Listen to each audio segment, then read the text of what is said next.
अस्सलामुअलैकुम दोस्तों, आज हम बना रहे हैं फ्रूट केक। जिसके बनाने के लिए सबसे पहले हमने लिया है एक बर्तन जिसमें हमने थोड़ा सा पानी और 2 चम्मच शक्कर पहले डाली है ताकि इसे कैरामलाइज़ किया जा सके। और जब वो शक्कर कैरामलाइज़ हो गई तो हमने इसमें और पानी शामिल करके एक छोटा कप शक्कर डाल दिया है, क्योंकि यही शक्कर का पानी केक में इस्तेमाल होने वाला है। अब उसी कप से हमने 1 कप ऑयल लिया है, कुकिंग ऑयल है, ये रिफ़ाइंड ऑयल है। इसमें उसी नाप से 1 कप जाएगा दूध जो रूम टेम्परेचर पे होगा, और दोनों चीज़ों को खूब अच्छी तरह से मिक्स किया जाएगा। और इसी मिक्सचर में हम केक का जो आटा होगा, मैदा वगैरह इसमें शामिल करेंगे। तो देखिए, हमने यहाँ पर दूध और ऑयल को खूब अच्छी तरह से मिक्स किया है। अगर आप चाहें तो इसमें बटर या देसी घी भी शामिल कर सकते हैं। ये छलनी ली है हमने आटा छानने के लिए, ताकि केक में कोई लम्ब या गुठलियाँ ना पड़ जाए। उसमें 1 बड़ा कप मैदा लेंगे और 4 चम्मच दूध का पाउडर शामिल कर रहे हैं। बहुत ही मज़ेदार और जायकेदार बनेगा। 1 छोटा चम्मच बेकिंग सोडा और 1 छोटा चम्मच बेकिंग पाउडर शामिल किया जा रहा है। तमाम चीज़ें अच्छी तरह से छलनी से छानकर इस बोल में डाली जाएगी। 1 चम्मच दालचीनी का पाउडर शामिल किया है।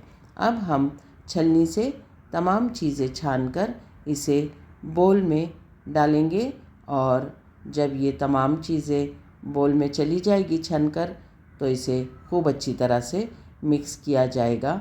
और इसके बाद इसमें ड्राई फ्रूट्स वगैरह डाले जाएंगे।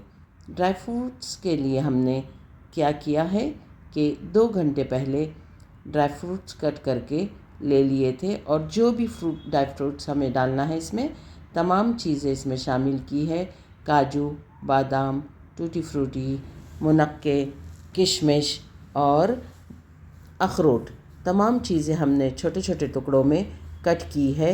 और 1.5 कप इसमें ऑरेंज जूस शामिल किया है, और इसे अच्छी तरह से फूलने के लिए, भीगने के लिए 2 घंटे तक रख दिया था। अब देखिए, तमाम चीज़ें हमने उस आटे में शामिल की है। ड्राई फ्रूट्स जो भिगो दिए थे वो भी शामिल किया है, और 1 छोटा चम्मच हमने वनीला का एसेंस इसमें डाला है, ताकि केक में खुशबू अच्छी भीनी भीनी सी आ सके। तमाम चीज़ें खूब अच्छी तरह से मिलाने के बाद हमने जो कैरामलाइज्ड शक्कर का पानी बनाया था वो शामिल कर रहे हैं। थोड़ा थोड़ा करके शामिल कीजिए ताकि इसे घोलने में और मिक्स करने में आसानी हो। आप चाहें तो इस घोल को भी कम से कम 1 घंटे तक रख सकते हैं, ताकि ये अच्छी तरह से फूल जाए। और इसके बाद हमने जो बर्तन में केक सेट करना है उसे ग्रीसी कर लिया है, उसमें बटर पेपर लगाया है, उसे भी ग्रीसी कर लिया है। पुरानी सी कढ़ाई ली है, उसे आधा घंटा पहले हमने गर्म करने के लिए रख दिया था। खूब गर्म कढ़ाई होने के बाद हमने केक का पैन उसके ऊपर रख दिया है। अब इसे हम ढककर आधे घंटे तक बेक करेंगे। देखिए कैसा फूल कर ऊपर आ रहा है। आपने करना ये है कि इसे टेस्ट कर लीजिए।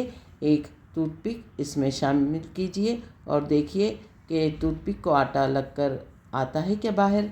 अगर टूथपिक ड्राई बाहर आ जाती है तो समझ जाइए कि आपका केक खूब अच्छी तरह से बेक हो गया है।